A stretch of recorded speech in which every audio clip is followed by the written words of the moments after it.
Assalamualaikum warahmatullahi wabarakatuh. Nama saya Fadila Akbar, NIM 19104111059 dari kelas manajemen B. Di sini saya akan mempresentasikan mengenai kepuasan dan loyalitas pelanggan.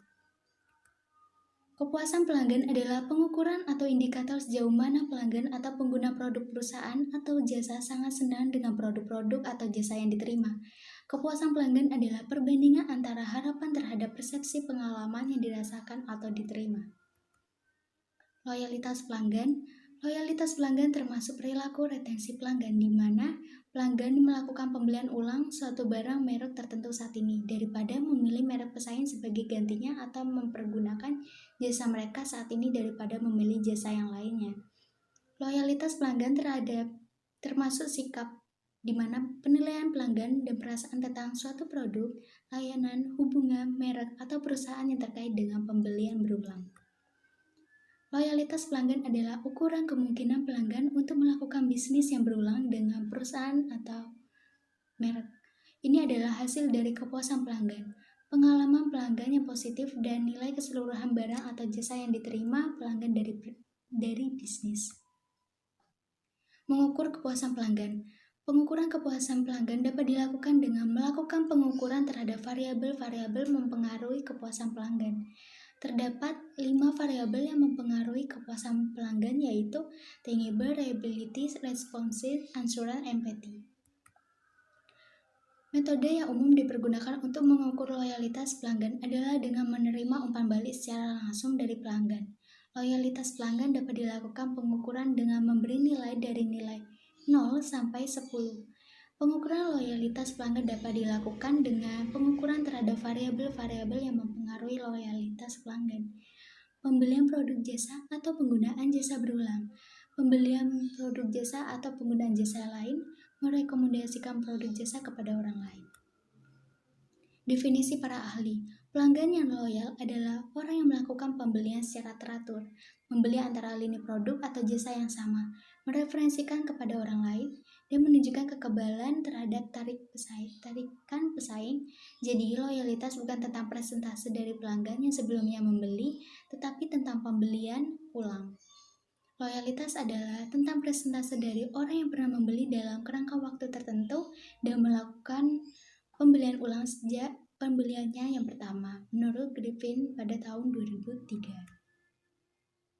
Program peningkatan kepuasan dan loyalitas pelanggan. Yang pertama, program merupakan gambaran besar tentang fokus pelanggan terkait kepuasan dan loyalitas pelanggan. Yang kedua, program harus menghubungkan antara tujuan dan sumber daya.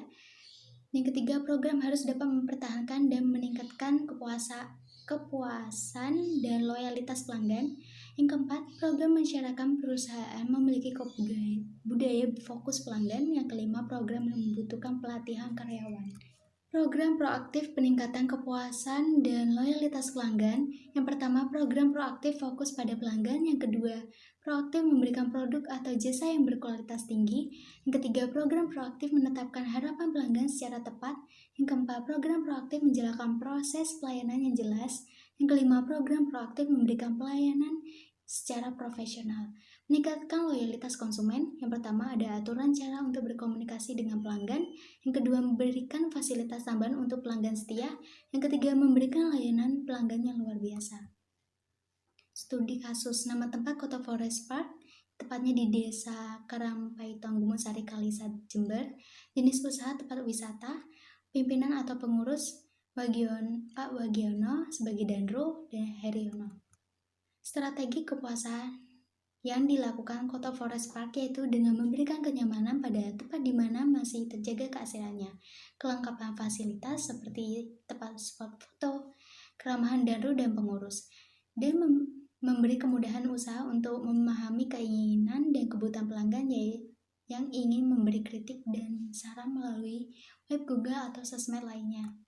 Loyalitas bukan hanya warga sekitar tapi untuk semua kalangan, baik anak kecil hingga orang tua bisa menikmati wisata Kota Forest. Bahkan tempat ini juga bisa untuk kegiatan atau acara seperti diklat, camping, outbound. Itu karena rekomendasi dari sosial media dan lain-lain. Tujuan dari didirikannya Kota Forest Park ini yaitu selain sebagai tempat wisata, juga sebagai salah satu sarana untuk menjaga melindungi dan mencintai alam.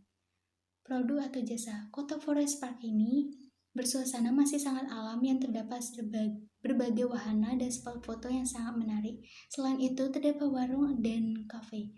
Dan selain sebagai tempat wisata, Kota Forest Park ini juga dijadikan sebagai tempat kegiatan dan acara-acara tertentu.